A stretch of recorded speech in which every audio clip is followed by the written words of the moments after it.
Good evening, witches, warlocks, sorcerers, adepts, friends, fans, family, and followers to the Season 4 premiere of the hit underground occult radio show known as Knights of the Nephilim podcast, brought to you by Celestial Oddities Radio and the Coterie of Samil Arcane Occult Order. As always, I will be your host and guide on this obscure and mysterious journey into magic and mysticism, darkness and divination. I am Reverend Friedrich Crow, and it's a pleasure to have you listening in this evening. Whether you're listening live, streaming after the fact, or you've downloaded our episode to your device for on the go, we do want to thank you for your patronage and support. But please click the like, share, and follow button on whatever platform that is, whether it's iTunes, iHeartRadio, Spotify, Deezer, Spreaker, CastBox, Google Play, Amazon Podcasts, or anything in between.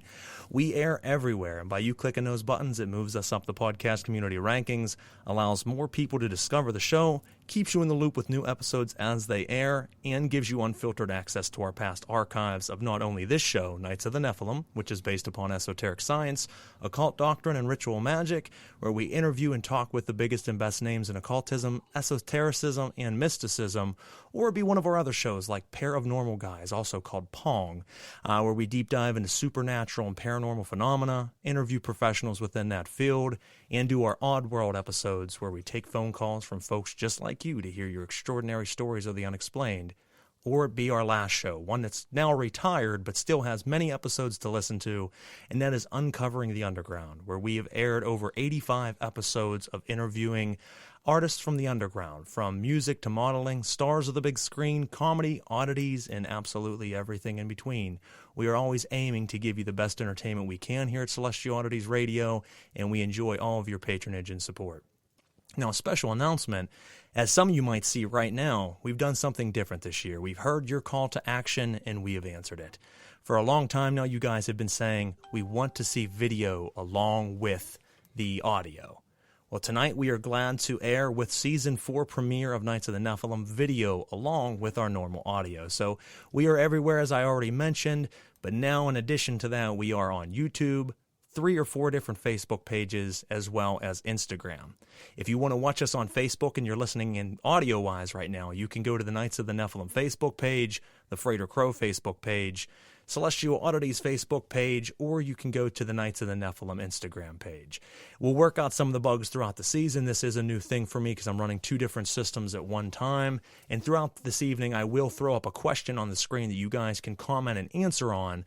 Let me know if you would rather just have audio, have video and audio, or kind of a mix in between, and I can figure out, what is the best for you guys as listeners out there.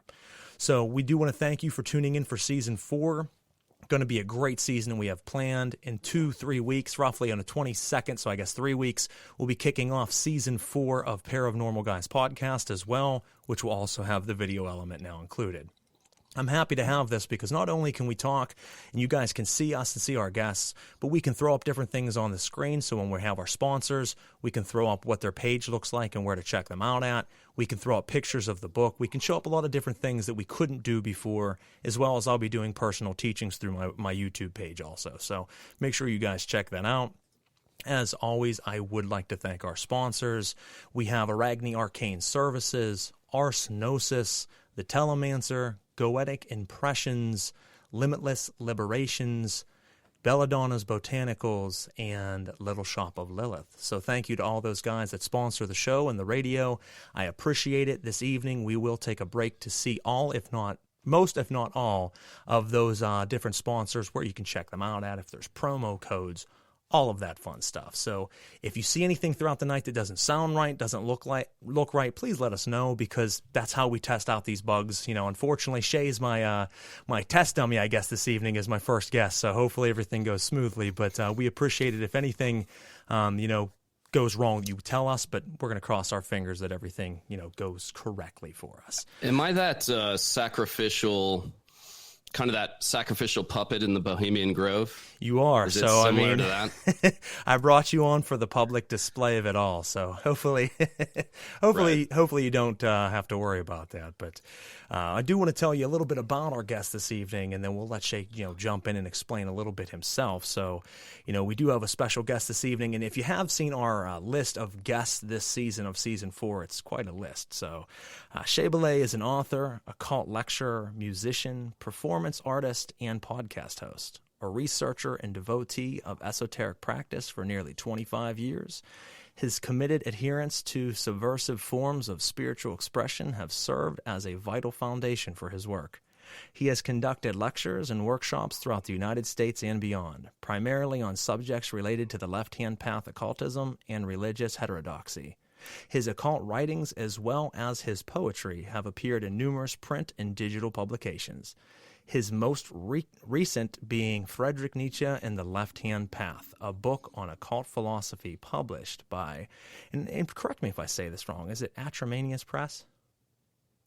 Atramentus. Atramentus. Okay, I wasn't sure how it was actually pronounced. I've seen their work many times. I just didn't know the pronunciation. Sure. But that's what we're going to be talking about this evening, folks, is obviously about how Shea got started, who he is and what he is about, and also obviously the great work that he recently released and upcoming releases and things as well. So as I always start out with every guest, folks, grab your ritual athames, put on your ceremonial attire, light your candles, and focus your desire.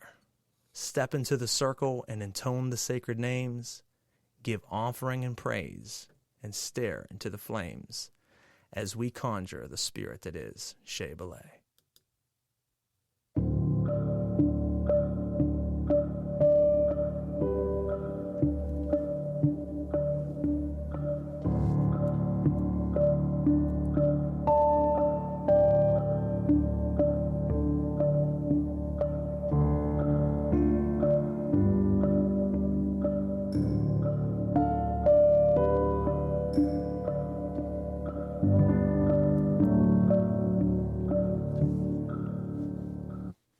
All right, folks, we are live this evening, as we said, with the one and only Shea Bilé. Thank you for coming on the show, brother.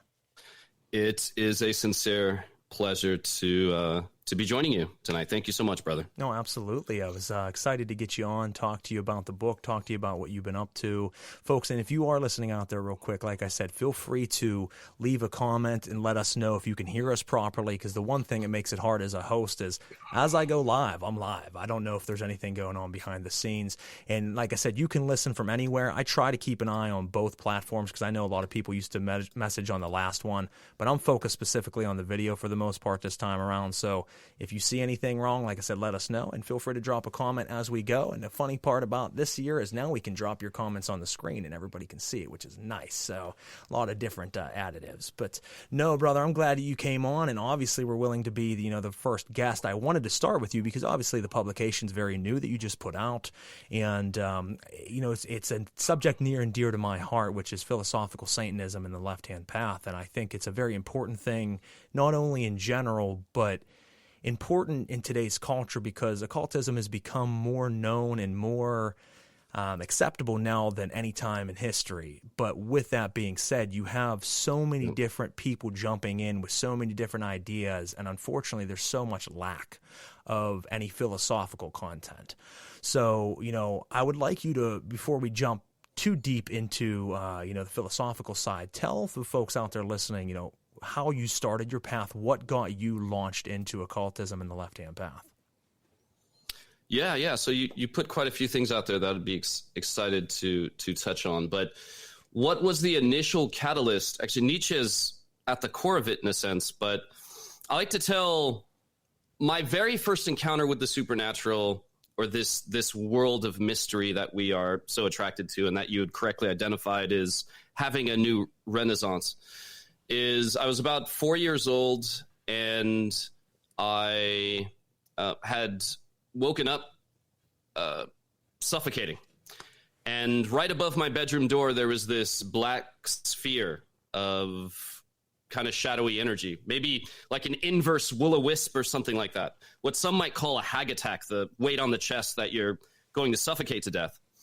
And it was about 8 feet above the doorway, and there was faces, some faces of disgust, or some faces that were laughing. Some I recognized, some I did not, that were rising and falling within this sphere. And I passed out. And from there, I began my journey and exposure to the supernatural in a place of radical deference for a this did not start off necessarily in a light way. I was exposed to spirituality as being something profound, something heavy, something mysterious, something dangerous even. And from there, my relationship only grew. My mother was a incredibly spiritual person. She was Catholic, but incredibly new agey. She talked about past lives and ghosts, and the light would flicker in the room. And she said, "Your great grandfather is here." And then there would be the smell of roses suddenly. So my mother was she'll talk about an area and its history suddenly. And it was always somewhat awkward, but also something kind of impressive and mysterious about it. So I grew up in that kind of environment, which opened me up to the world of the supernatural. I quickly became attracted to the occult. I got attracted to just witchcraft itself, and then I quickly gravitated towards Satanism. And that was because, where I existed in Los Angeles, I was in a relatively seedy part of Los Angeles. I was faced with the struggles and with the conflict that I saw on a daily basis. And some of the New Age Wiccan religions didn't quite answer it for me. It didn't quite explain why I was on the dangerous end of things. It didn't quite have an answer to suffering or to struggle, to be the odd one out. It always said you should not think of vengeance or justice or things like that, especially in that time. Now, it's opened up since then. Wicca's gotten a little more flexible. Kind of like Christianity, it's had its own development. But Satanism, when I first was exposed to it, just like many others in around our time, millennials and prior, it was by the Satanic Bible, right? And, when I first read it, it told me that it's okay to reject, to defy. It's okay that to protect oneself. It's okay to love oneself. And it talked about being in a world of struggle, being in a world of an adversarial world, being in a world of oppositional forces. It made more sense to me. So the occult and witchcraft was interesting because it gave me the opportunity to have control over my environment. But Satanism helped channel it into a religious framework. I needed something to hold on to. I needed a framework. I needed something to give me a sense of community. At the time, I felt very solitary, very alone, very segregated in a sense. And Satanism offered that there might be others out there.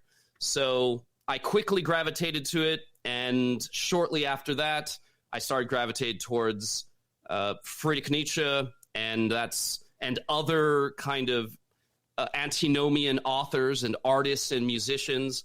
And I would devote the rest of my life to it. It's become my primary source of profound expression at every layer of my identity and my interest and my preoccupation, my philosophy, and that's what brings me here today. Well, it's interesting because I said before on the show with a lot of guests, we all had very similar experiences and come from very similar backgrounds and ended up in similar places, though very different from where we started as. So, what's interesting is most of us grew up in some type of Christian or Catholic background.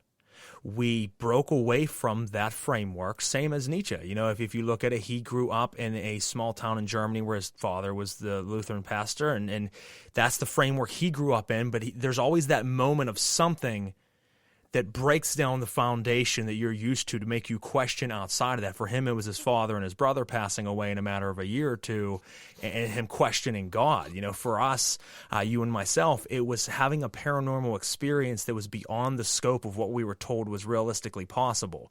You had shadow beings kind of afflict you in the night. I had seen full-body apparitions in my childhood home, and I went to Catholic school, and when I asked the priests and nuns there, about these spirits, I was told that was all my imagination, that they didn't exist, that's not a real thing. And meanwhile, I'm saying, no, it was very real. I experienced it. No, I was told that's not right. You need to stay in this box. And that was the cracking. That was the tearing of the fabric where I'm like, no, there's something wrong here. So you question beyond that. And it's very similar to your story. I found the Satanic Bible from Anton LaVey, and I felt, same as you, I felt home. I felt like, wow, there's this structure out there that understands my thoughts and understands me feeling kind of alone here and not fitting in the framework that I've grown up as. And it kind of grew my consciousness beyond what I had experienced thus far in life at that point. And then, funny enough, I found Friedrich Nietzsche, and I found that philosophy, and I found, the break free from the Christian cult, and to have this individual path. And, as I started reading his writings, it just expanded and just blew my mind open at a very young age and grown me into where I am today in my path. So it's very, very cool to hear a story that is damn near identical, for the two of us. Yeah, I think,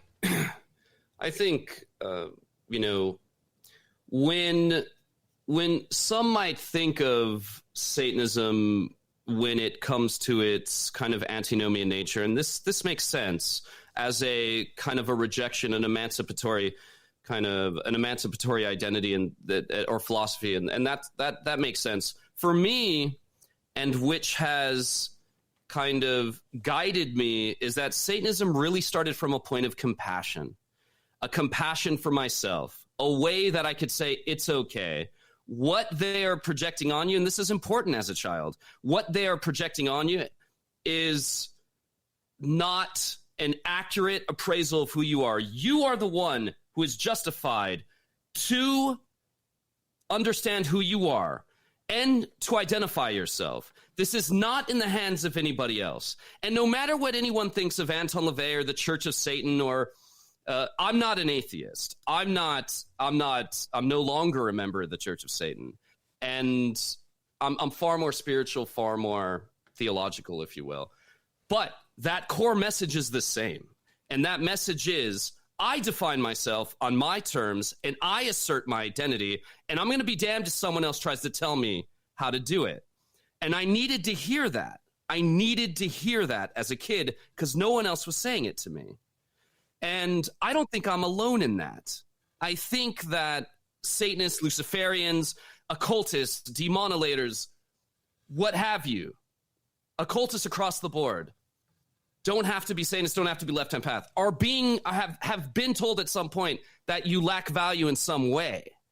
And so we seek to adjust our world. Now, we don't all come in this direction, right? But I'm saying for many of us, we are seeking to find a grounding and a pillar to hold on to in this world, something that we can make ours. And that's why the left-hand path became an answer for many of us, because for many of us, we didn't have a place elsewhere. Correct. Right? Absolutely. So I think it's important not to discount the compassionate love aspect within the left-hand path that draws most of us to it, not necessarily a place of hate. That is the stereotype that many would jump to, the darkness, the dark fluff, whatever. It comes from a place of love, and it comes from a place of peace within one's own heart, right?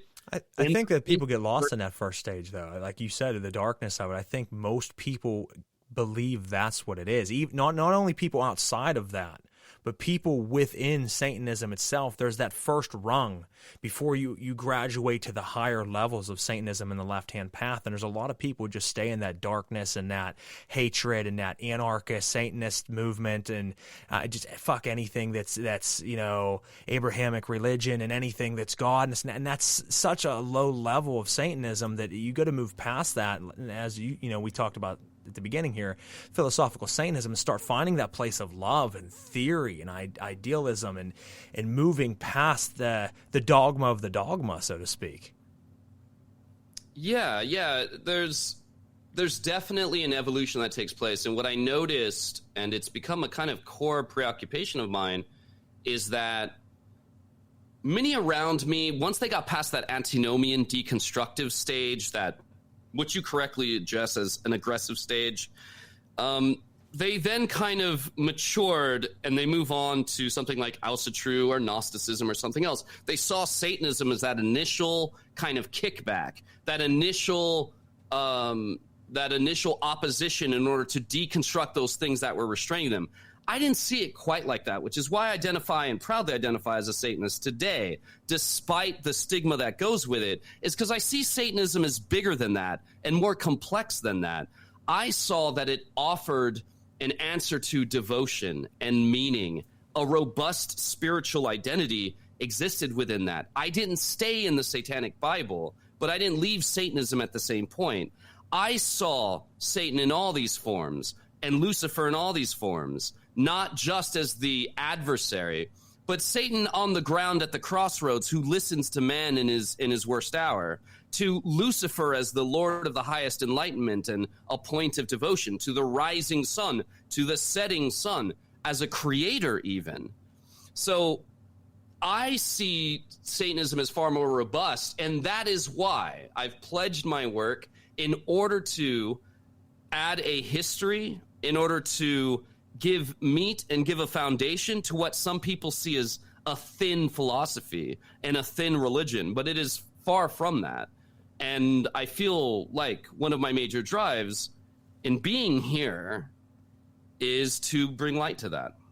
No, I love that. And it is a very deep philosophy. And unfortunately, a lot of people, both in and out of that, as I alluded to earlier, have that flimsy understanding of it, and they don't realize that it is one of the deepest subjects you can get into. I mean, the deeper you dive into the rabbit hole, the more you're going to find. And for myself personally, I've always very much resonated with Kabbalism. And when I started finding the connections between Satanism and Kabbalism, and certainly got into the Klopothic side years ago, it gets deeper and deeper in understanding the fabric of reality and understanding, as you said, how Satan or Lucifer can be embedded into absolutely everything around us and who we are and the general makeup of reality. And unfortunately, like I said, a lot of people don't get to that side. They just don't look within themselves enough, and you have to deconstruct, as you said. The very first step that anyone should do is tear down your foundations. If you're still standing on the original foundations you grew up as, then you can't really get to those higher levels of consciousness, because you have to annihilate. It's funny, I left this on a comment of something I was involved in earlier today. You have to annihilate yourself to construct yourself. And the first self is the lower self, the second the higher. So you have to annihilate who you are to become who you're meant to be. And certainly is a path that it'll do it for you. It'll do it in many different ways, and it won't be kind to you, but that is the point. It's not supposed to be. The lessons that you will learn are not earned in ease. They're earned through those trials and tribulations, and the left-hand path and Satanism certainly will put you through those. Now, I want to ask, where does your stance fall? Because when you look at Friedrich Nietzsche and you look at his movement, it was essential to change everything to come and years later. I mean, his stance against dogmatic religion, his stance against the Christian cult and breaking free of that. And, one of the things that he really stood for, for the listeners out there, is to fully feel your emotions, to fully feel who you are, because unfortunately with Christianity, they have you suppress a lot of that. Your envy, your greed, and all these emotions, you couldn't feel that. You push that aside, and that's not helping you grow. Whereas he said to tear down those fabrics and allow yourself to feel, because through that you will grow into who you were meant to be. And later works of his, thus spoke Zarathustra. He talks about the Overman or the Übermensch, and in other writings he talks about not going so far down as to fall into the nihilistic pit. There has to be that fine balance in between. Where do you stand in between those? Because you have a lot of times his name brought up in movements, and they're made into what is convenient for them. So I've seen regular left-hand paths bring up, Nietzsche, and absolutely makes sense. I have seen it go as far as extreme nihilistic groups actually using his work, which was interesting because it depends on how you look at nihilistic, because there's different nihilistic sects out there. But I've seen some very nihilistic groups out there use his work, saying that that's what he was talking about, when it seems like most of his work was actually against nihilism in a lot of points.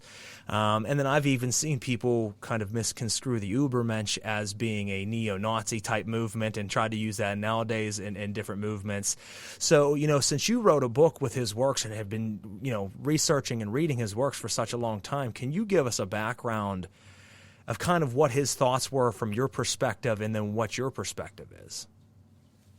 Thoughts on just what in regards to some of the concepts? Yeah, some of the concepts he had of really where he stood from your belief in some of these ideals. So as far as breaking away from the Christian cult, but also not falling into the nihilistic pit. Right. I think, you brought up something actually towards the beginning of your last statement, and that is that one must destroy oneself in order to overcome. So the idea of self-overcoming, this is central to Nietzsche's philosophy. And the left-hand path is a place and a bedrock for one to constantly analyze what your boundaries are, what your limitations are, and ultimately transcend them. So that is written into a process within the book. I discuss this idea of deconstruction before building upon it. So there is a active nihilism that deconstructs that which existed before. So there's forms of, I guess, for lack of a better way of saying it, a positive nihilism, or a nihilism that is necessary in order for you to destroy that which has been restraining you. So that is a form of deconstruction and a form of active nihilism. And then one asserts their own meaning and finds meaning. That's what Nietzsche was about, destroying these vestiges of meaning that have now become hollow.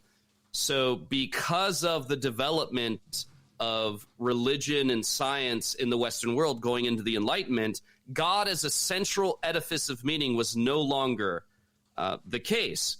It used to be that when you woke up, when you went to sleep, when crops flourished, when they failed, when it rained, when there was a drought, all of it was because of God. Well, sometimes because of the devil, but all of it was because of this divine agency. And because of this constant seeking for truth, for the ideal, which Nietzsche owes to Platonism, the Platonic ideal, the searching of the paradiso, the searching of the heavenly, the searching of the ideal, led our society into killing God itself. And so when he says God is dead, that means God is no longer the central edifice of all meaning in this world. That means we have to start looking elsewhere for meaning. And that's why in Thus Spake Zarathustra, when he says God is dead and you have killed him, and he's looking, and it's a mind-benumbed group of people in the village square who don't, they see him as a madman. They don't understand what he's saying, because he says, you don't even understand what's coming.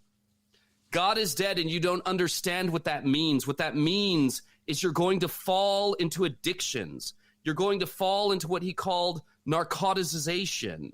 You're going to fall into narcotics. You're going to fall into sickness. You're going to fall into bland entertainments. I'm looking at you, TikTok. I'm looking at you, Instagram stories. I'm looking at you, gaming addiction.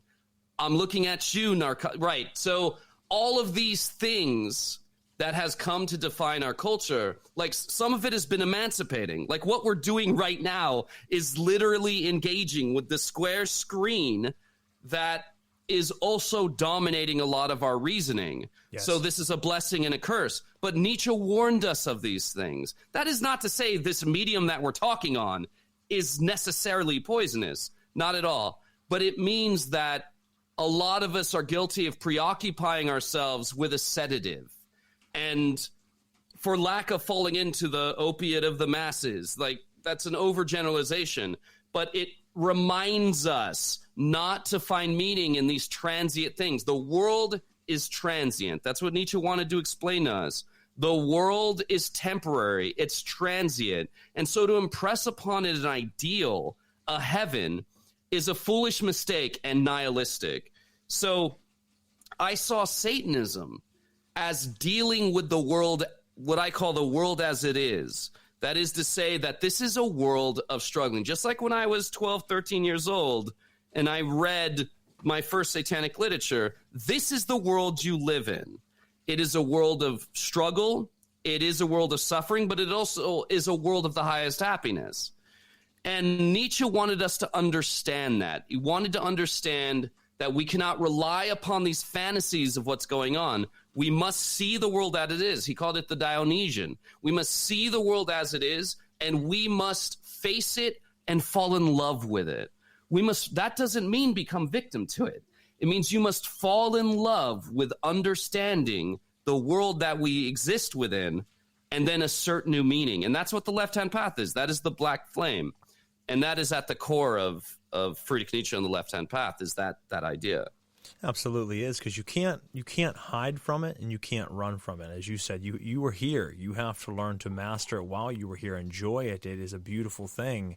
So to hide from it, and not get to live your life because of rules and constructs put upon you in a way that you grew up is not living. And to also run from it, as a true nihilistic perspective of nothing has meaning at all and it's all just worthless, that's not the way to go either. But nihilism, as you said, can actually be a very useful tool. And a lot of times people don't understand that there are different idolizations of nihilism, so you have different nihilistic cults out there, and some are truly just everything has no meaning, end it, death is great, just end it, and that's, and right. Sometimes, that's a little heavy. There's a few books out there I've read on from different groups and I'm like, all right, wow, that's a little extreme. But there is also, as you said, the annihilation in nihilism of self, where you do have to pretty much dissolve and you build up from that foundation. As I said, I'm reading a book right now. It's a little heavy, but it's a Liber Tiamat. It just recently came out. Yeah, I'm familiar. And it came out through Fallen Man. Yeah, through Fallen Man. Yeah, and he kind of has a real hardcore nihilistic perspective of this is a hell and we shouldn't be here. Not hell in a good way, hell in a bad way. We shouldn't be here. Even living is a sin. And that's a little heavy for me, but he also has the idea that since we do have to live here, this is my ritual procedure of going backwards and annihilating it all so that you come from a place of no construct. Because he talks about it, and I can relate this to what we're talking about this evening, humanity. You'll have a lot of times people talking about humanity. What is humanity? That is what has been acceptable to the larger group. And Nietzsche talked about this in his works. He would say about the fact that, humanity really is what was popular. Humanity is just an idea. For 9 people out of the room agree to this is what the rules of being human are and this is what's righteous, and that 10th person doesn't agree at all, it doesn't matter. So is that really humanity? Is that the collective consensus? And to break those barriers down is very important. You have to come from a place where you dissolve all of that and from there rebuild your idea of your morals, of who you are, and live as an independent person, become the overman, become the ubermensch. And that's what I always took from it at an early age.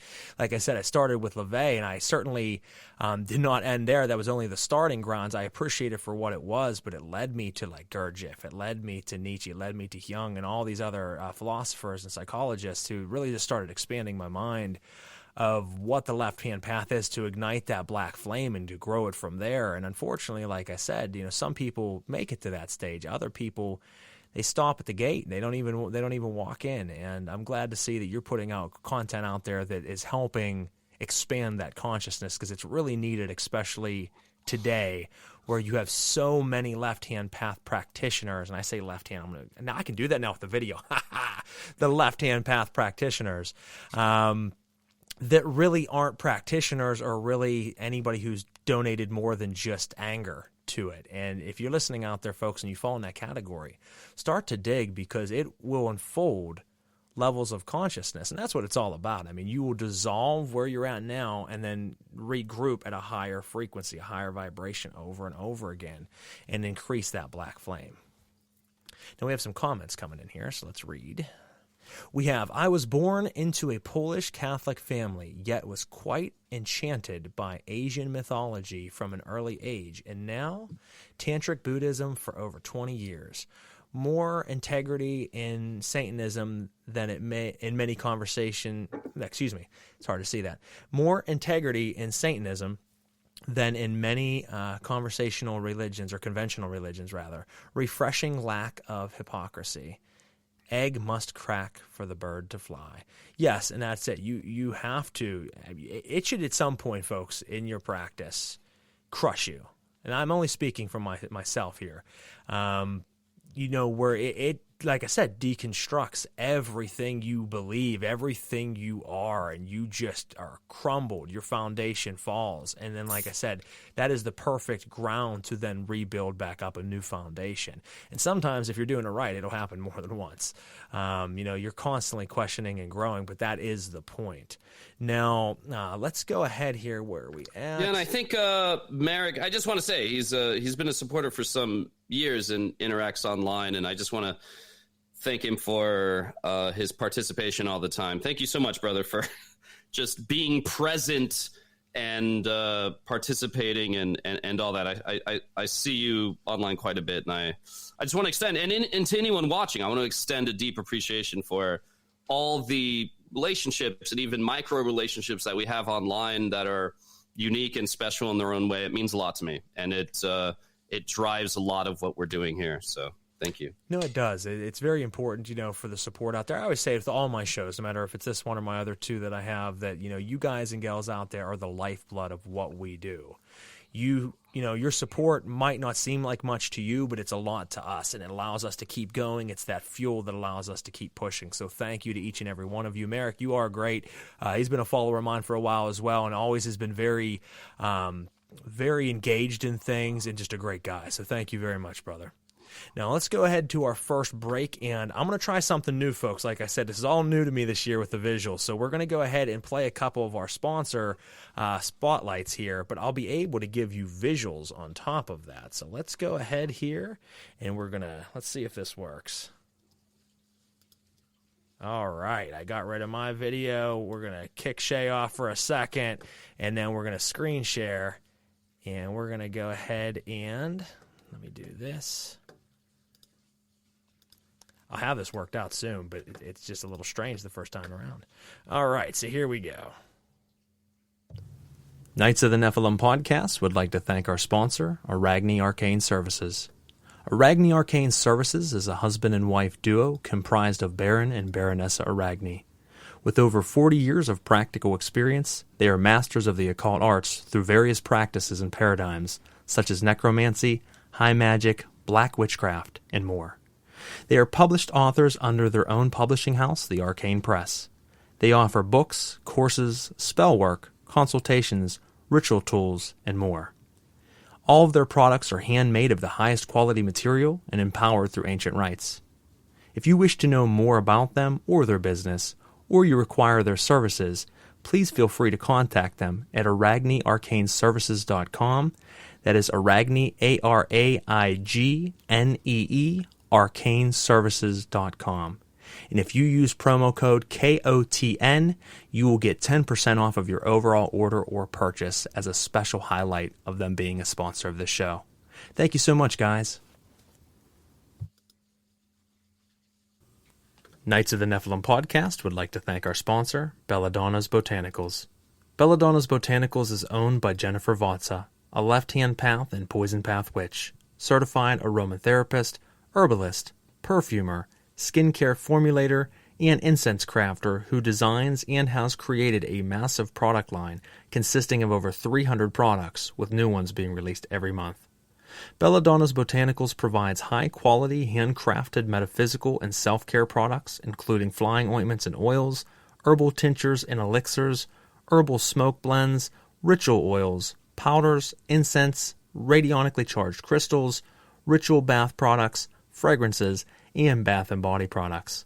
Jennifer draws inspiration from the spirits she works with, and they often have requests. Anecdotally adding that as she was creating her product lines for the dark goddesses and demonic gatekeepers, that King Paimon showed up requesting his own product line as well.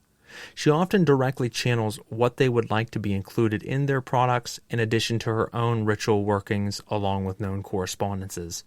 She also has a popular left-hand path-oriented YouTube channel where she posts content on everything from podcasts with other occultists to her gnosis from working with different spirits and various topics pertaining to her craft and creations. You can check out her product line at www.belladonnasbotanicals.com. Again, that is belladonnasbotanicals.com. Or check out her videos on YouTube by searching her name, Jennifer Vatsa. That is Vatza. Thanks, Jen. Knights of the Nephilim podcast would like to thank our sponsor, Ars Gnosis. Ars Gnosis was formed by Diogo Cells Pimentel, an artist located in northeast of Brazil in the state of Bahia, which is the birthplace of the greatest artist in the country. Involved with occultism since 2009, starting in shamanic practices until reaching Western occultism through the paths of Luciferianism, Thelema, Goetic ceremonial magic, angelic Anunnakian magic. Since 2017, he has added his art of drawing and painting to magical artifacts, putting the energy of his practice and personal research into the artistic and magical works that he creates. With the auspices of the great King Paimon that governs over all arts and sciences, you can find his work by searching Ars Gnosis on Facebook and Instagram. It is theurgical work channeled into magical tools made by an adept for adepts. Over time, his work has become known throughout the globe for the care and energy of the will applied to each and every piece that he creates. And with the motto that was propagated in greater proportion by Aleister Crowley, "Do what thou wilt shall be the whole of the law," he applies the energy of the will of the initiatory path into each and every work. Once again, you can check him out by searching Ars Gnosis on Facebook and Instagram. Thanks, Diogo. Knights of the Nephilim podcast would like to thank our sponsor, Goetic Impressions. Goetic Impressions is a company dedicated to the faithful creation of advanced ritual tools by following grimoire guidelines as closely and as feasibly as they can in the modern world. Follow them on Instagram, Facebook, or their website, goeticimpressions.com, to stay informed on new projects and limited-time items that they roll out frequently. For listeners of Knights of the Nephilim podcast, you can use the promo code KOTN10 for 10% off of your overall order. Again, that is KOTN10 for 10% off of your overall order. And make sure you check out their Facebook, Instagram, and website. Once again, the website is www.goeticimpressions.com. Again, that is goeticimpressions.com for absolutely everything for your ritual needs. Fantastic items, quality items, greatly priced, quick shipping. Can't speak highly enough about these guys. Absolutely wonderful team, and I'm glad to have partnered with them. Thanks, guys.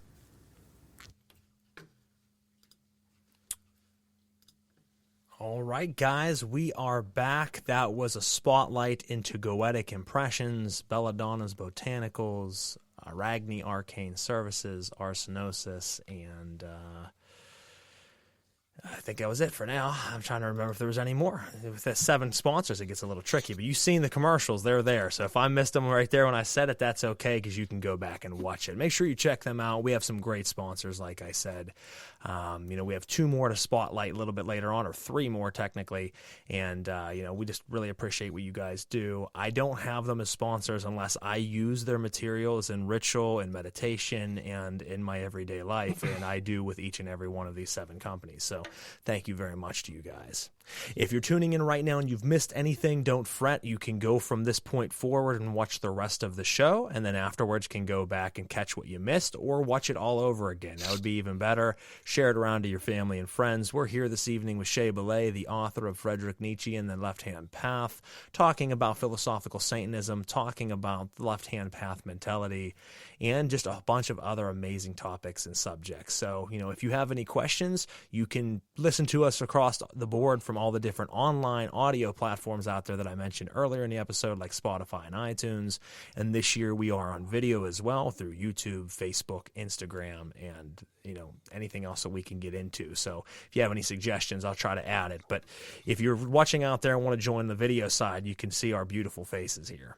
We also have a comment section. You can leave comments, and we will read them off or feature them on the show. I have something I would like to drop, and if you're listening out there, please drop a comment and let me know.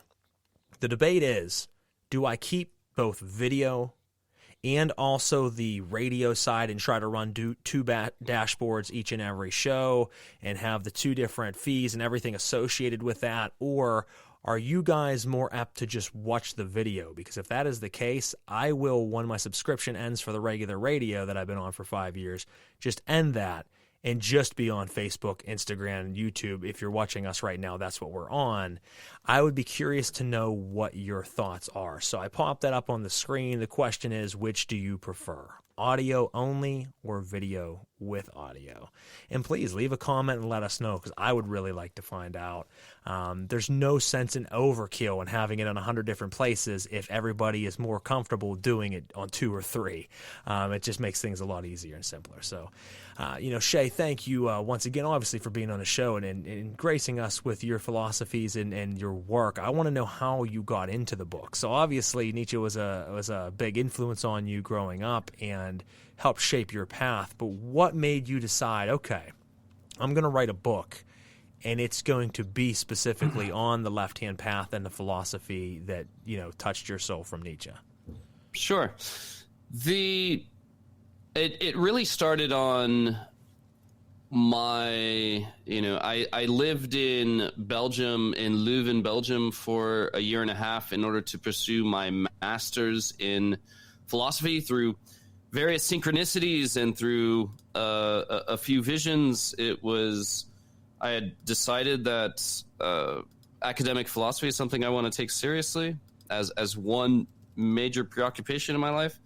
And I lived in Belgium, and as part of my master's thesis, I decided to work on what had been a primary driver in my life, and that is an end to, and I thought this would be an opportunity to dig into Nietzsche in a deep, in-depth, kind of comprehensive way. And immediately I found a couple of sponsors who were willing to, who are more than happy to have me as to supervise my thesis. And I went through the grueling work of because I've been reading Nietzsche, more or less for 25 years, but for the last 3 and 4 years, I was reading it academically, which is a different level. This is, you're taking a note every other sentence, and you're spending weeks or months on a text in order to study it exegetically. That is, to pull out every nuance and meaning from it. So once that work was done and I got through my master's in philosophy there, and I got through my thesis, the original thesis was called My Overman, a Devil. So that's quotes. Nietzsche says that in The Dawn of Day. My Overman, a Devil. How religious Satanism as an answer to passive nihilism. So, and then I decided, I returned to Europe in order to defend my thesis. And then I kind of traveled around Europe for a month. This was last October. And then I spoke at Occulture, which is an occult conference in Berlin. And then on that day flying out, I thought, I think I'm ready to turn this into a book. So I touched base with, I contacted Peter Hamilton Giles at Atramentus Press. I said, hey, I have my thesis. I want to expand this to not be just for a peer-reviewed academic world. I want to expand the material to apply to the occult world and to a larger, left-hand path audience. And so we collaborated, and I expanded the book, tripled it in size, and that's what became Friedrich Nietzsche and the Left-Hand Path. It's my lifelong passion. My master's thesis kind of expanded in order to present it in a commentary that for a broader audience. Now, it is an academic voice, so it's not as broad. When I say broad, it's not necessarily general audience, but it's focused on people like you and I and some of the people probably watching here. It's focused on that, and to give a in-depth and honest look and a necessary look at this phenomena. No, and I love that you did it. I mean, as soon as I seen it came out, I'm like, oh, wow. I'm like, that's an awesome take to put out for, like I said, something I think the satanic community and the left-hand path community in general should be seeing, should be reading, should be understanding. It's often when I've done teachings or I've been in groups and I talk about, we have to understand that there's a newer age, whether that's someone younger or someone just new to this path, and you start to mention, certain large names and they don't know who they are. A big influence to me was Nietzsche, and so was Jung. He's always been very influential. The collective unconscious, it plays a huge part of my paranormal world that I am in, and then I take people out and investigate in. So you start to name these names, and people are like, "Who's Carl Jung? Who's Friedrich Nietzsche?" And it's amazing that there's so many that don't understand this, and that's why when I seen you put out this book, I'm like, this is a great way of getting into the hands of people newer to this path, even seasoned people in this path, a philosophy that they might not be aware of, that they should be, like I said earlier. And I think that that's very important. And folks, I want to try something here real quick. If I can share, let's see if this works. That right there is the book. So if you are looking, it's a beautiful book. It's got great art on the front of it. You can see that it's for sale, and they have it in pounds through the press. So it's 69 pounds. So if you don't know how to translate pounds into United States currency, every $10 of pounds would be $12 in U.S. So it's pretty easy to figure out there. Great book. It gives the description of the book, what it's about, and you can order that. So please, as you see up here with my mouse, that is the website to go and order this book. You should, as soon as the show ends, go and order the book and find yourself a very enlightening read. And I think you guys probably seen it. I'm hoping so. I think it's been working out good so far for the people being able to actually see the screen, which is great. Now, we have a couple comments that came in. I want to make sure I catch up on those. If people want a personalized signed copy, they can get it through me as well. So I acknowledge that, the book is on the pricer side with the publisher. So I've tried to kind of sell as many copies personally where I can cut some of the costs on it so I can get it to my readers. I want to get it to as many people as possible. But because of the materials used and, some of the design of the book, that drives up the cost, especially with international shipping and things like that. But I purchase a lot of my own books and I sell them in a way to make them a little bit more affordable, especially for people on the continental United States. So that's always an option. If you want a signed copy or personalized copy, just reach out to me and I'll try to cut the cost down a little bit for you. So it helps you out in that regard. So I just care about getting it out to people. I want people to read it. I want people to be able to have this material with them. So that's always there. No, I love that. I mean, that's what I can't talk. You and I had talked about that a little bit prior to the show, that, same thing with this podcast that I do with this radio show, that I don't care about it being to a million people. I just want it to get to the right people and the people that are going to understand it and learn from it. That's what it's about. It's important to get the right material to the right people. So if you're hearing me, and you're not in the U.S., the website might be the best, to go through. But if you are in the U.S., get it from Shea directly, because it'll save you a little on costs there as far as shipping and everything, and it'll have his signature in it, which is always nice. Getting it directly from the author is always a bonus.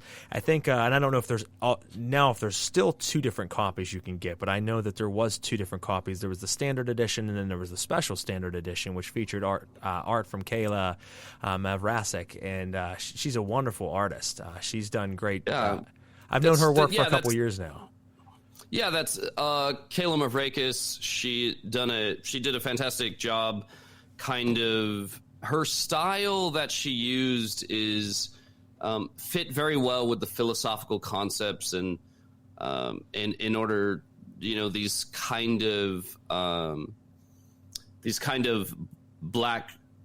shadow figures, and it was kind of imagistic in such a way that it made perfect sense. So I very much love her contributions to it. I see Joe Bandel left a comment. He actually, I have to give respect to Joe Bandel here. He has translated. He's been the initial translator to some works that haven't been in the English language for ever. He recently translated Satan's Children, or Satan's Kinder, by Stanislaw Szybyszewski. These are some obscure kind of satanic authors that go back over 120, 130 years ago. So Joe Bandel, I've been talking to him and working with him quite a lot. I wrote an introduction for Satan's Children, the very first English translation of Satan's Children. It is a seminal work in proto-satanic philosophy.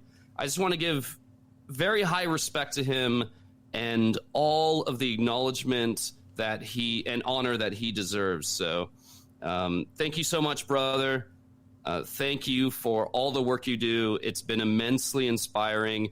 If, it's our fault for not being polylingual, but to have you here to translate some of these works from German and, a lot of these works from German, it's highly appreciative. Thank you so much. No, absolutely. I just wanted to put that out there. No, I appreciate you doing so. And thank you, Joe, for tuning in this evening to watch the episode. I appreciate it.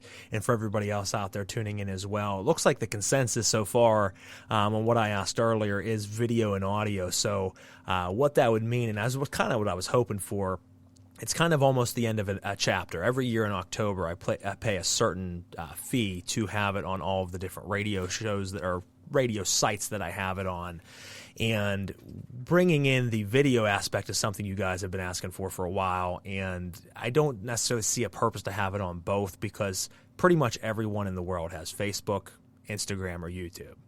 So by having those three, there's really no need to have to listen through Spotify and iTunes and all of that anymore. So the couple comments I'm seeing here is video and audio I think is great. Joe said I also am most likely to watch it on Facebook and YouTube. And then we have the comment that I just had up there. It says I'm most likely to watch it on Facebook or YouTube as well. So I'm sure I'll get some other ones for people watching this after the fact or who haven't answered yet. But that might be what we do. So for now, for most of the season, I will keep it on both platforms, but probably just switch to YouTube, Facebook, and Instagram through the video aspect, which is nice. I like to actually see my guest while I'm talking to him. And Shea doesn't hide. That's another thing I love about you, brother, is there's a lot of writers, and I mean, each their own. The mystique, I guess, is good sometimes. Sure. But you have some people be like, I never show my face. And it's like, all right, Batman, that's cool. And I get it. And some authors it works. Like I have Ophis Christos from Anima Satani going to do an interview. He only does it in writing because they don't speak English for one, and they don't let their voice or their face be heard. And I respect that because of Ordo Volser Serpentis is a great group. They also write for Fall of Man. Yeah, right. They've wrote the Black Book of Kimbanda and Anima Satani. Sure, they've got some great writings. Sure. And I can understand in that element, that mystique. But I have other people, it's just like, I never show my face. And a lot of times it just doesn't really make sense not to. But I've always been one of those people. I'm a diabolist, and I'm proud to be one. And I am a very active practitioner, and I show my face everywhere, and I don't hide, and I have no problem if you know what I look like. This is it. So for anybody that's been listening to the show for 5 years and maybe never seen me, there it is, guys. And Shea, I like the fact that you don't hide yourself either. You put yourself out there. You show yourself. You've been a part of a lot of different projects and things that have gotten you publicity, and you've not, shied away from that, which is great. Yeah, what that comes from, it's very interesting because when I was younger, I was incredibly kind of agoraphobic, and I was incredibly kind of self-doubting. And I think what happened is, as I kind of aligned myself with the left-hand path and satanic ideology, is I started to love who I was. I started to struggle to find out how I love myself. And as part of that is to be open and own who I am. Fortunately, I became exposed to artists and writers and poets and musicians who flaunted who they are, regardless of the judgment that may come. And that taught me to also find a way to do that. So I very much, although I've been accused of being too much out there, I very much am telling a story, and I think I'm at the center of the story, and I think it's perfectly fine to shape this story about around me or around my experience. I can only speak from my life. I can only speak from my life experiences. So it's often easier for me, or it makes sense for me to shape it around that kind of biographical in that way, that kind of biographical foundation. So, and I think it adds a potency to it. I think we spent so many centuries out in the shadows and out in the darkness fearing reprisal. I think it makes sense now for us to take full advantage and kind of be out there and show who we are and own and be proud of who we are, right? So yeah, I think it's important where possible. No, I think it is as well. And like you said, and I've actually made some posts on that in the past where our ancestors and our kind had to hide in the shadows, and if they were discovered, were murdered or burned at the stake for being someone who had a different belief than the general consensus. And we live in an age where that's very, very rare something like that would happen. Doesn't mean that we wouldn't have haters out there. Doesn't mean that we wouldn't have someone that has an issue with what we do. We certainly have that. But we live in an age where we can publicly stand forth and say, I am a Satanist or I am a Diabolist. Now, I recently made a post, and I have to clarify for anybody out there listening, I did put up a post that I am not a Satanist, but what I meant by that is I am not the version of a Satanist that you guys believe that normal Satanism is. I go by the term Diabolist. You have different groups out there that kind of taken a different word to separate themselves from that mass consensus. So like, the sect of the Horned God, they use the term Sinisterists, which is philosophical Satanism, but Sinisterist is kind of the breakaway from just the lower grade that, like I said, is a kind of an anarchist kind of group, and I have always went with the classical term of Diabolist, but I feel that it's important to stand forward and say that this is who I am, and I'm proud of it. I do not shy away from it. We need to put it out there because that is alleviating to do it in itself. But how many people out there see and hear this that were always shy or scared to stand forward until they see others do it and say, you know what, I can do it too. And give them that little bit of encouragement. And that was us at one point in time. And now we're here, and we can do it for the next generation. And I love that. You said earlier, Shea, that, you found the love within Satanism. And that's what I found. I found the love for myself. For the longest time, I battled different parts of myself. And it was only because of my upbringing and the way I was taught that I even had to have that battle and resistance to begin with, because I was battling essences of myself that were natural to have, but I was told were not natural. So when you integrate that in and it becomes natural, you find that love for yourself and are fully proud of who you are. And then that's when you can stand tall and just say, hey, this is me. Take it or leave it. It doesn't matter. I'm very much proud of who I am. And that's why, we do what we do, and we can speak for others and help, motivate them. So I love the fact that you've been able to do that, and you're getting the spotlight that you deserve. Obviously different interviews, and then you're here this evening. And then I recently seen that Foolish Fish had did a book review on you, and I love watching that guy's content. His voice, first off, is just so incredibly unique, and I love it. And sure. And he does a great review of his books. And the guy loves his books. And I can appreciate anybody that loves books, because I am a nutcase when it comes to reading. I'm currently reading 11 books right now at the same time. People don't understand how that's possible, but it's just my method. And, shout out to Foolish Fish for the great review that he did, and for doing so much for books in general and for occultism and esotericism. Yeah, for Dennis Poisson, I think there has been a lot of work done in the left-hand path in Satanism that has, it's come off in such a way that to a broader audience, you had mentioned the Ordo Velusor Serpentis, some of this material is incredibly heavy. For us individually, for Satanists, we can be used to it and we can kind of acclimate more. For a broader audience, especially on his platform, we're looking at 110. He has like 120,000 followers on YouTube. So he has one of the largest platforms from this initial community, from this immediate community. And, some of the left-hand path stuff is, I don't know, for whatever reason, it seems like he's not able to present it, or it's been not on the menu. And so I deeply appreciate that my work, although overtly satanic in many ways, he's kind of platformed, he's included in his platform.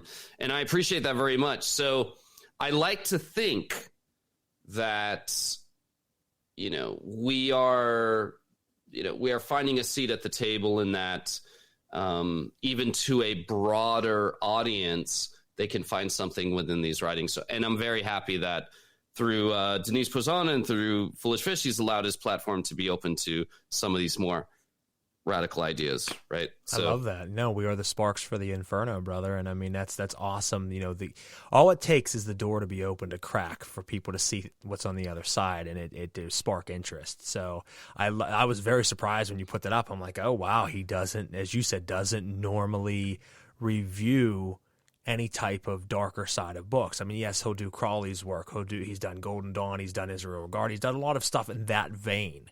But you don't see him doing a lot of any type of satanic or very dark left-hand path working. So whenever I seen he put up a review of that, I'm like, oh, wow, way to go, Shea. I'm like, that's what's up, man. So yeah, I think Friedrich Nietzsche on the left-hand path may be one of the very few, maybe the only left-hand path or satanic, maybe the only satanic book I think he's ever reviewed. Now, I think I've you're only right. been paying attention for the last 6 months or so, but Friedrich Nietzsche and Left Hand Path may be the only satanic work he's ever platformed.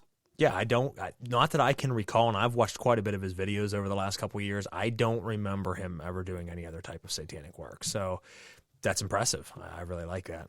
Well, it's because I reached out. I understand why he may or may not, and everybody comes from their own world.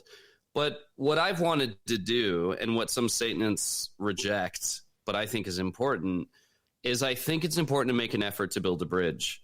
And I know that I'm coming from a place of deep study and kind of holistic or comprehensive, kind of connective viewpoint, and that I'm not necessarily hate it. Although a lot of my book is Nietzsche's voice about crushing kind of right-hand path religion and all that, but it's from a scholarly standpoint. I pride myself in letting them know that, and we have a seat at the table. We have a seat at the table. Now, some of us may not care about that, but I think it's deeply important. You may not like me. You may have trouble kind of confronting me or being around me, but I will be damned if I don't get a seat at the table and I'm not allowed to bring my friends. So I think, and I have to really congratulate Dennis for including that into his platform, because I think a lot of his audience is not necessarily into that kind of thing. But when he released the video reviewing my book, I didn't really see a single negative comment. So it means that it's a lot more digestible, and it's a lot more, like, people are a lot more open than we think they might be. It just depends on how we approach them. So yeah. I'm really happy about that. You correctly identified that it's something to be it's something to be very proud of. And like you said, I think there are a lot of closet Satanists out there.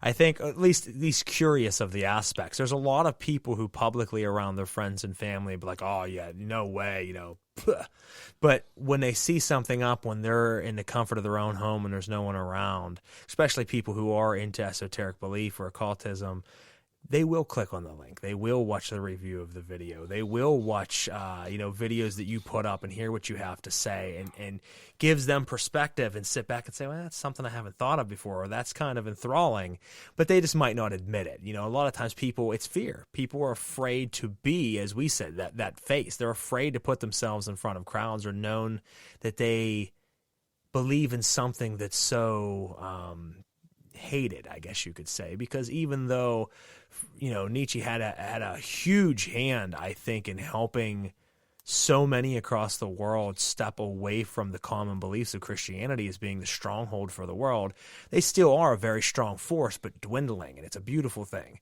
So as time goes on, we see the stronghold lessen a little bit more and more, but so many people are still afraid because they were brought up in that upbringing, same as you and I, but they never leave that. They never get free of that. And I don't know how many times I've gotten private messages from people who say they love what I do. They're like, I wish I could support more, but if my friends and family found out, I would be ostracized for it. And I feel so bad for those people. I feel bad that you have to hide from who you are around the people that love you or you love the most, because you should never have to hide from anyone, especially those that love you. And it's people like Friedrich Nietzsche who helped push that and said, you know what, break the bounds, step aside, stop being a part of the collectivism that's out there and be an individual, be the Übermensch, and stand up and be that superior soul. That's where we need to be. Everyone should strive to be there. So to get a seat at the table, as you said, is beautiful, because, as I said, it's the seeds that are planted in so many people around the world that can flourish into, forests, which is really, really nice. Now, I want to do two things here. I want to jump into the last little bit of commercial break here with the last two sponsors, three sponsors, excuse me. And then when we come back, Shea, I would like you to talk to us about what is your upcoming work that you have coming up that you recently announced. And I would like, if you would be willing to give us an excerpt from this book, from Friedrich Nietzsche and the Left-Hand Path, of one of your hymns, if you wouldn't mind, because it's very powerful and I would love to hear it.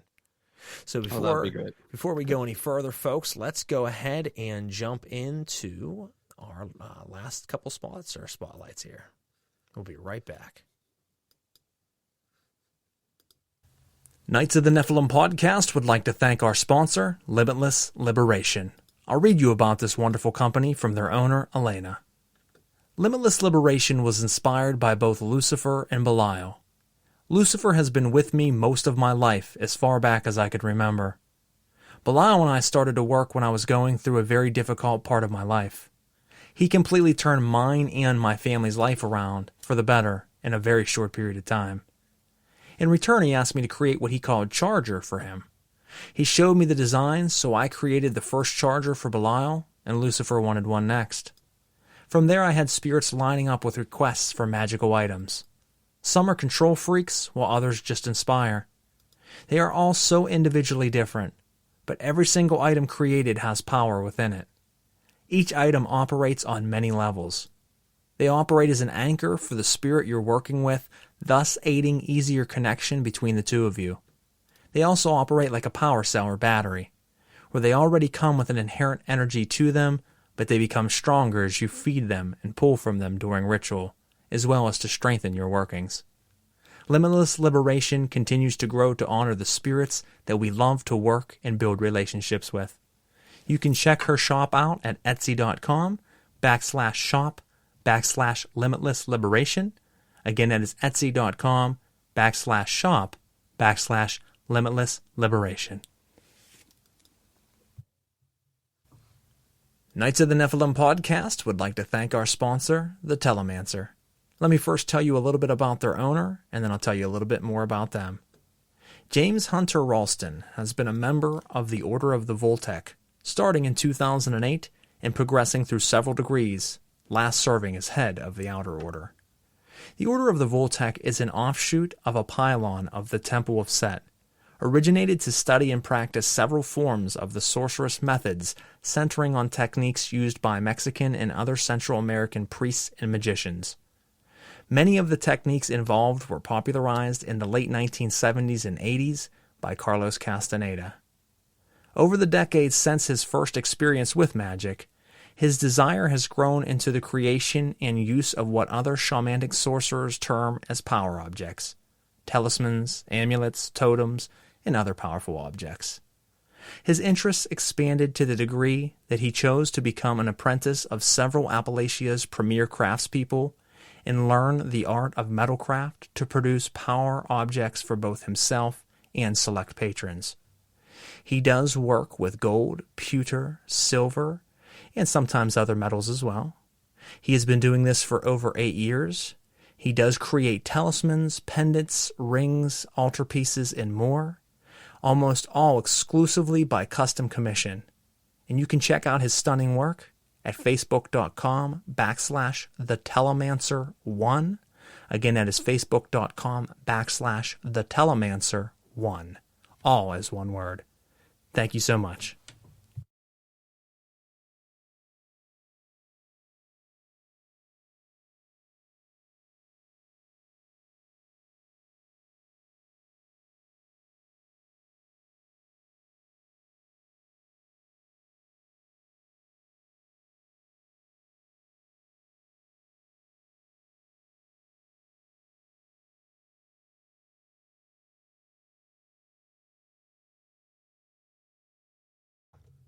We have audio now.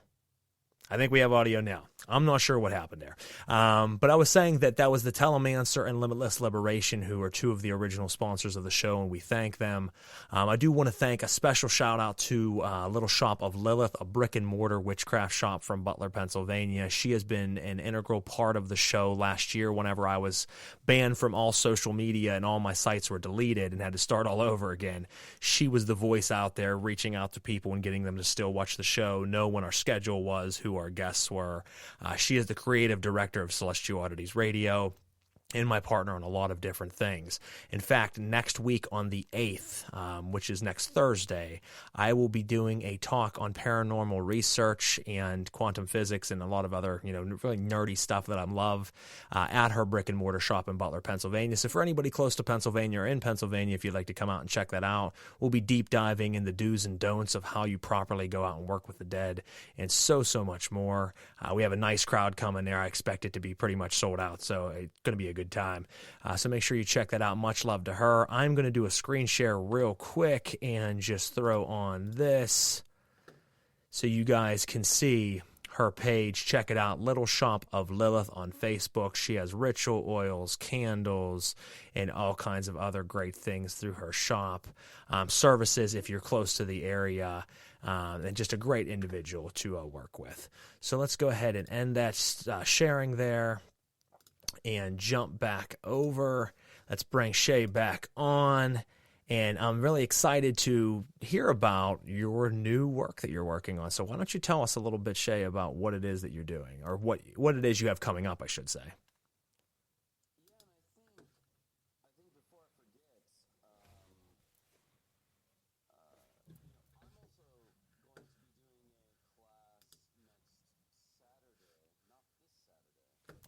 In LA at the Crooked Path in LA, and I'm going to be teaching on demonic pack making at the Crooked Path Occult Apothecary. So legendary figure Salvatore Santoro, and I love to be teaching at his establishment. So I bring that up also because it feeds into what my future work with Theon, right? That's what you are hinting at? Absolutely, yes. Yeah. So I decided that, as I started to rearrange my focus into this class, I've always had an interest, of course, and I've always worked with the various demons that we see throughout these various grimoires, and I thought this might be an opportunity to give a little bit of grounding to the world of demonolatry, because up to this point, and I love all the people that have contributed to this culture up to this point, but there isn't a lot of, when it comes to scholarly work, of course, there is scholastic analysis on the grimoires and when they appeared and the historical aspect of that. But I wanted to give a combination of religious adoration in addition to the history of these texts as it pertains to these spirits. And the hymns, you had mentioned a hymn that I'll be reading in a moment. As I began to kind of recite these hymns that were included in this book, because I had the book about Nietzsche and the Left-Hand Path, dense philosophy, but I wanted to include something that was ritualistic. So I decided the hymns, it makes sense. He had invoked the Orphic hymns, Nietzsche did. Yes. So I added a couple of hymns to that. And I decided, I'll recite these. And then I released them on my YouTube page as a recitation and as a video kind of presentation of the text.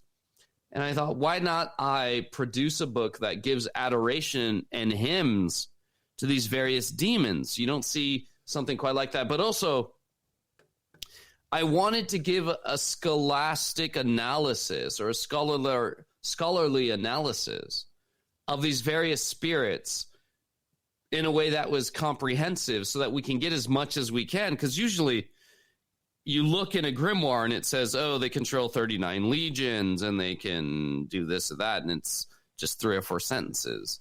And I thought, well, maybe I can give a little bit more meat to that, provide a hymn, and let's give a book of demonolatry that is on a work of demonolatry that is on a level that is, that we can lend a bit of weight to.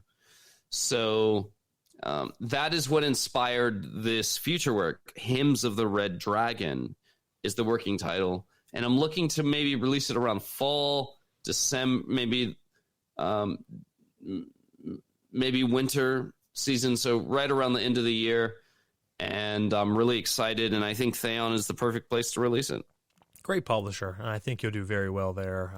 I look forward to it. I think that both the Hymn of Satan and the Hymn of Lucifer both were very well done, very powerful. I'm someone who loves art. I'm someone who loves poetry, and you bring both of those to a very powerful hymn. So it mixes the things I love. It mixes occultism with poetry, and it has a strength and a resonance to it. And I think all you listening out there, when you hear it here in a moment, you'll agree with me. It's very, very potent. And that's something that you could even, and I think I've seen a comment of someone saying they did that. You could put that on headphones and meditate to that and listen to it and really connect to deeper energies. And I implore you to do so. So why don't you, if you are ready, Shea, I would love you to go ahead and take over and let us hear it. Yeah, there's 4 hymns that I included in Friedrich Nietzsche and Left Hand Path. One is of Dionysus, and then counter to that is the Hymn of Satan. Of course, I allowed these to pair each other. And then the Hymn of Apollo, which is an Orphic hymn. And then I paired that with the Hymn of Lucifer. So I'm assuming you might want me to do the Hymn of the Hymn of Satan. Actually, whichever you prefer. I think that you can't go wrong with any of the 4. So I'll be reading from the only copy I have at the moment, and that is one of the very few deluxe editions of Friedrich Nietzsche on the Left Hand Path, bound in goat leather. There's only 15 copies of this that exist, and towards the back of the book is when I present these. So, I'll actually read the introduction to how these are meant to be read, and maybe that might help. I said, toward the final years of his declining mental and physical health, Friedrich Nietzsche signed his letters with Dionysus, threading the needle of identity and granting himself, if only for a moment, the divine state owed to him. Nietzsche was a prophet, and I pledge this admission not for the sake of the poetic. As he prophesied, he became the Zarathustra, and the wonders of affirmation of which he spoke demanded we take the rising and setting sun into ourselves and become the embodiment of the light bearer, the fire stealer, the goat-skinned one. I cannot suggest, not without controversy, that Nietzsche acknowledged Dionysus beyond the conceptual and iconographical. However, the gods and titans he often invoked did carry power beyond pedestrian philosophical discourse. For him, these divine names shared proximity to what was of ultimate concern, the beating heart of his polemic and transgressive philosophy. And for us, a liberating philosophy that represents our ultimate concern as well. These Empyrean figures at the core of Nietzsche's philosophy are not merely symbols. The invocative prayers recited by their ancient cults speak to something undeniably real. Utterances echoed within the temple of the human spirit. Tragically and ironically, and perhaps rightfully, some count themselves among the religious and faithful in our present time who would struggle to speak of these idols of worship in the same passion and animus Nietzsche did for the spirits of this canon. And it is with a humble dedication to that animus that I present these hymns to you now. Do not recite these hymns on account of your belief, whether they are spoken atop a mountain, among the cypresses, or before the dispassionate in the village square. Speak them with a prophet's fire emblazoned upon your tongue. All right. The hymn of Satan. Let me get a drink.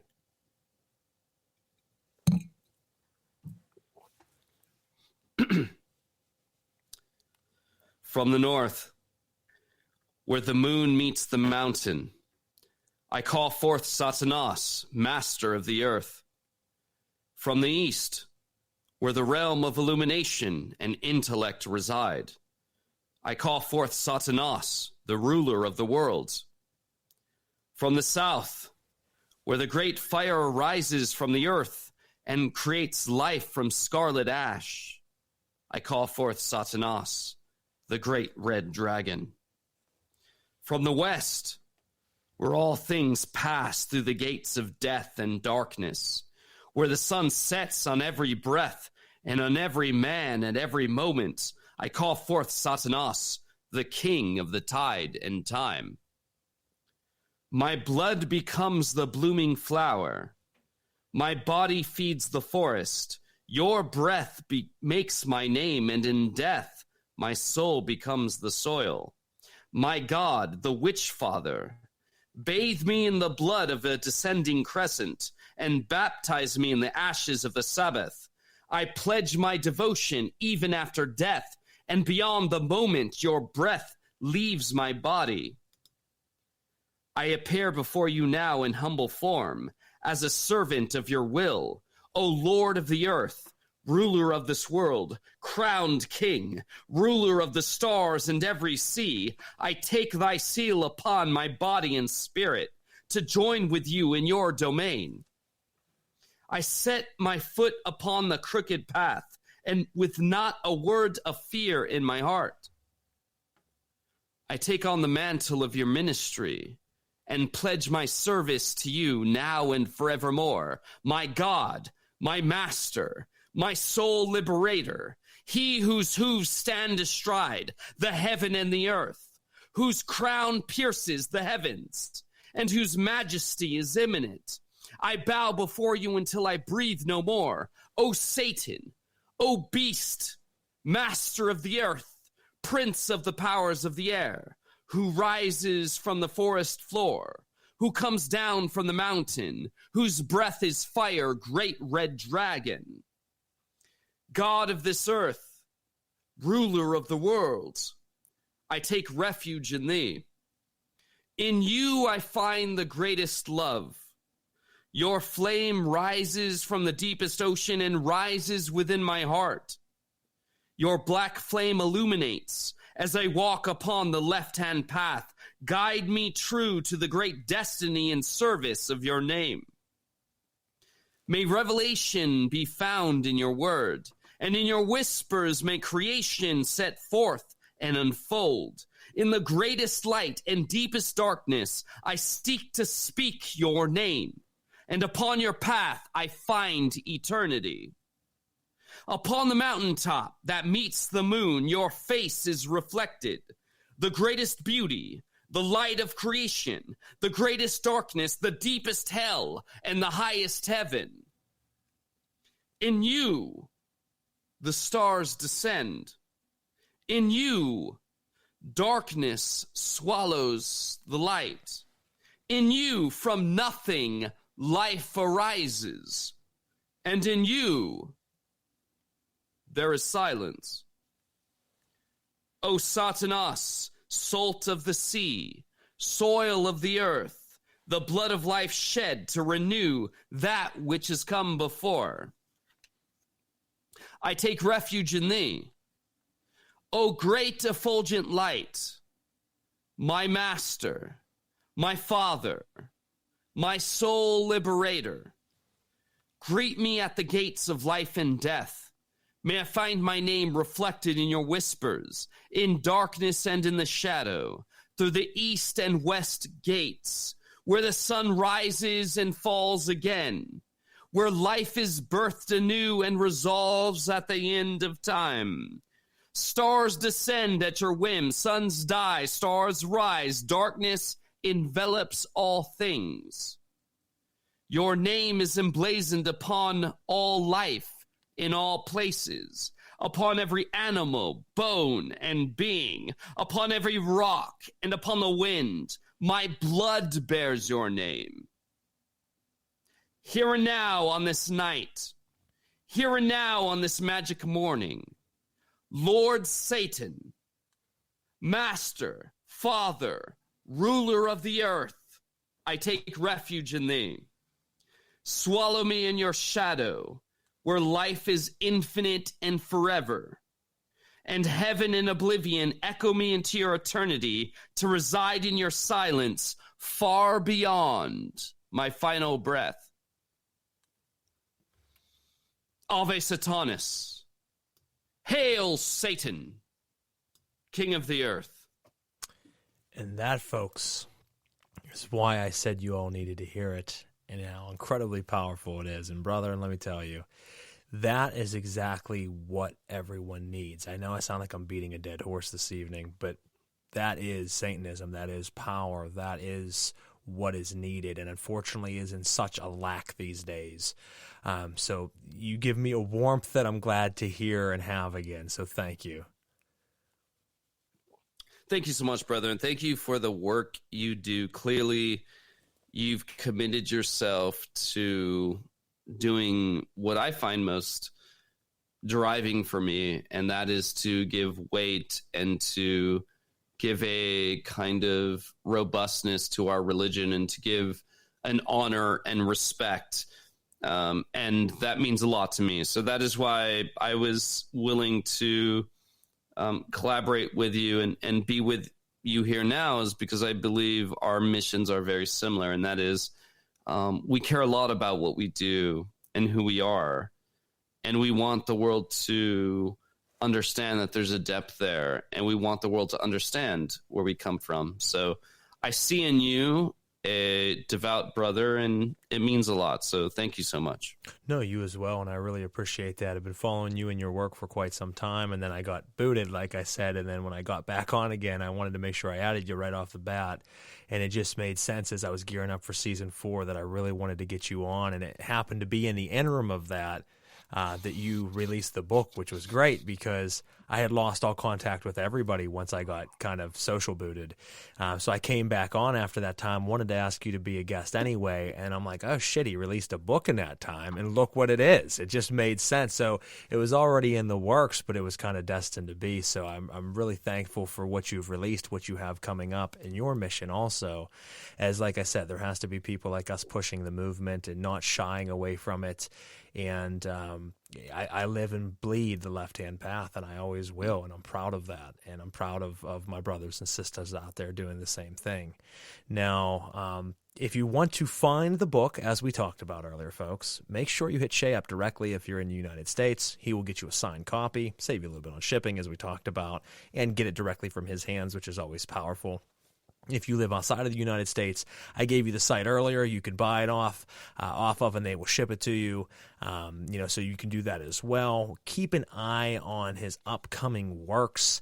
I wanted to ask you, we have another guest coming on later this season, Samuel David, who is also a great author. And he's about to release his second book.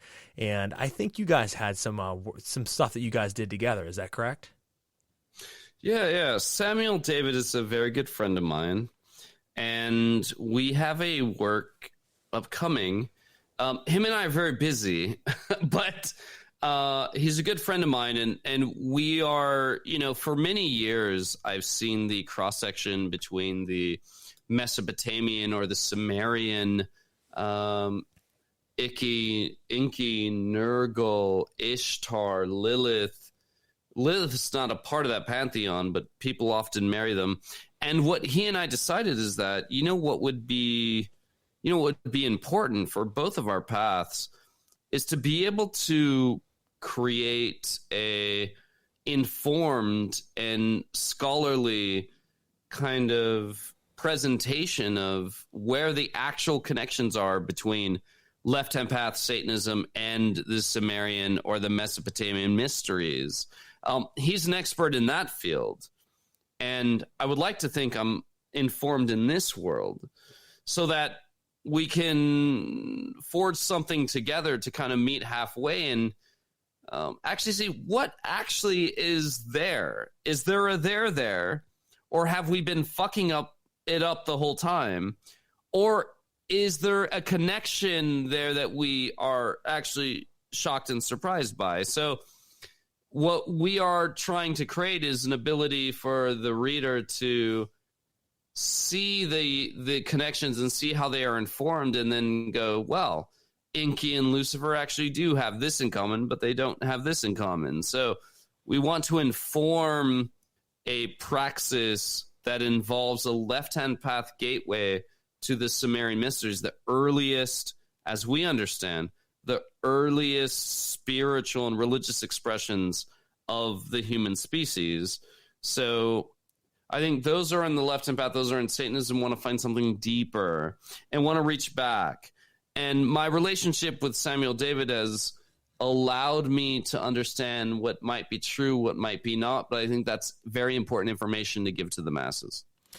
And you know what? I love the fact that you guys are doing that. He had mentioned that you guys were working together, but he didn't tell me what the work was. So I love the fact that you kind of elucidated on that.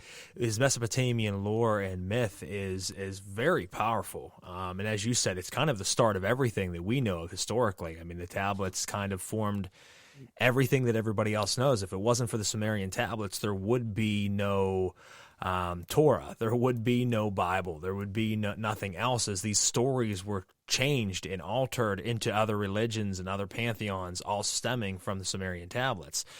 So it's very, very interesting, and there's a lot of depth there. So you guys are taking it from the angle of how some of the deities are kind of interrelated, and I love that. And that's really what I'm into when it comes to esotericism, because there's so much connection between different spirits. There's a great book, if anyone's listening out there, it's called Stellus Daemonum by David Crowhurst, and he talks about how different entities share throughout the grimoires 14, 15, 20 different names that are very different, sometimes very similar, but sometimes very, very different, but all stem, and he traces them back into a connection with one another. And it blows your mind when you really start looking at it, because the ones that are not close to each other at all, you would think are completely different deities. And they, over time, might take on different thought form attributes and things, but it's very interesting. I mean, even if you look at like the Testament of Solomon, and I gave a class on this recently, a lecture, when you look at the Testament of Solomon, he talks to the 60-plus demons in the Testament of Solomon. Some of the names that he mentions in the Testament of Solomon are very popular names that we would know from other pantheons and are not at all in the Solomonic work. So, like Lilith was Obisut. Obisut in the Testament of Solomon is Lilith. Nepsigos in the Testament of Solomon was Hecate. And they don't say that, but it is a three-faced moon lunar deity, female principle of witchcraft. That's Hecate. So it's very interesting that you start to trace these roots. And I mean, one thing in the Liber Tiamat that I recently purchased and was reading, he relates a very anti-cosmic, acosmic perspective of how Tiamat and Marduk and all of them, pretty much the story of that is absolutely the story of a cosmic perspective of destroying the world to go back, in a Kabbalistic perspective, to Ayin, if you want to use Judaism, to return back to sender, so to speak. And I love those type of thought-provoking works, so I love the fact that the two of you are doing that. Folks, if you want to hear more about that, Samuel David will be on the show later this season. We will be talking about his last book that he recently released, as well as his upcoming work, and probably a little bit about his work with Shea as well. So, a lot of great things coming up from great writers in the field doing the legwork. So that's awesome. Anything else you want to tell our listeners out there to be aware of that's coming up that you got going on, or any last final closing statements? Sure. I just want to, as far as the message itself, I want people to approach the idea of antinomian religion, or whether it's Satanism or Luciferianism or the left-hand path. I want people to approach it and see within it its value. Not always are you going to agree with what it is, but within it, you're going to find messages that make sense to you. The idea of loving oneself, the idea of fighting against the struggle no matter what. These are important, and these are what connect us as human beings, and these are what I fight for. And I hope you're able to find within this message something there in that regard. As far as my work, yeah, I mean, you can find me on Facebook, Instagram, YouTube at Shea Bilé. I have my future work with Theon Publishing. I'm going to be releasing the Hymns of the Red Dragon. You should see that towards the end of the year. I have my podcast, Deferred Gnosis, which you can find at deferredgnosis.com, or you could find in various formats Deferred Gnosis. Also, I have a class that I'll be teaching in Los Angeles on June 10th. So if you happen to be in that area, I'll be teaching a class on demonic pact making. So please, if you're Southern California and you're interested in this kind of thing, there are a couple of tickets left. So it would be nice to see you there. And other than that, yeah, you can find Friedrich Nietzsche and the Left Hand Path at all of the online digital retailers and at various physical bookstores in the US, Canada, and England. But if you want to get a signed copy from me, as Freda Crow graciously mentioned earlier, you can reach out to me and I'd be more than happy to send out a book, which may be much less than you might find anywhere else. So I'm happy to do that. And it's been an incredible honor. Thank you so much. I must say, I make music, and towards the end of the year, I'll have another neo-folk poetry, occult-driven type project that will be released. It's going to be about 5 songs. I'm going to release it on vinyl. So I'd be happy to share that as well. So please keep tuned to my various social media channels. But thank you guys so much. It's always an honor. I live to serve. I live to present an expansion of my religion and an expansion of this history that I think is little known. And I live and die in order to present it to you and in order to make others aware of something they weren't aware before. And I live and die with the honor to thank you for allowing me to do that. Absolutely, and I feel the same exact way, and it's an honor to have you on to be able to do that. Last couple closing statements, guys. I'm going to slap up a QR code at the bottom, and it says, "Are you enjoying the show? We would love it if you would show your support by buying me a coffee." I've never asked you guys for funds in any of the 4 seasons prior or 3 seasons, but this year I am throwing up there. If you want to throw a couple bucks on there to buy me a coffee, your support is the fuel that keeps us creating, and the coffee is the fuel that keeps me going through the day. So feel free to go ahead and take a picture of that and donate if you would like. I would like to talk about our upcoming guest, which is on the 15th. That's 2 Thursdays from now. That is Matthew Venus. Matthew Venus is an occultist, but also he is the owner and operator of Spiritus Arcanum.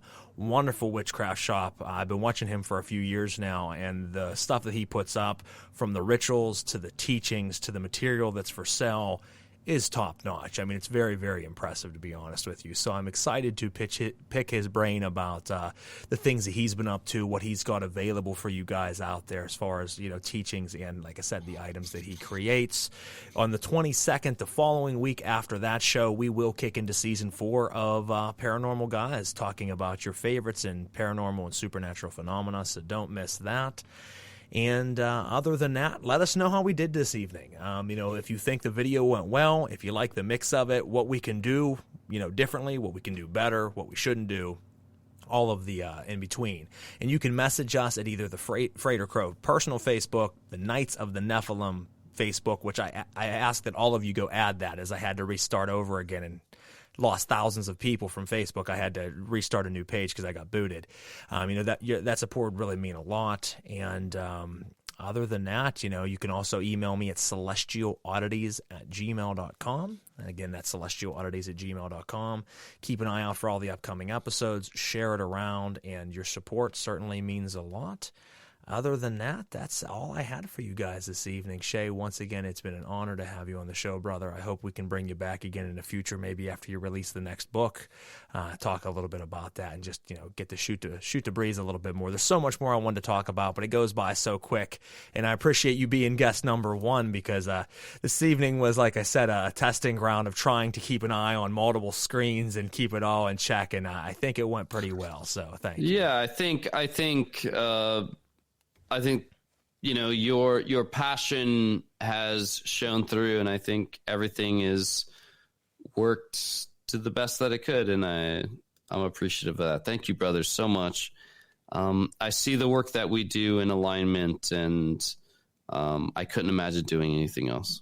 Absolutely. Well, I appreciate you, and to all the fans out there, thank you so much for tuning in this evening, and we will catch you on the 15th here at Knights of Nephilim Radio. Catch you next time. Have a good one.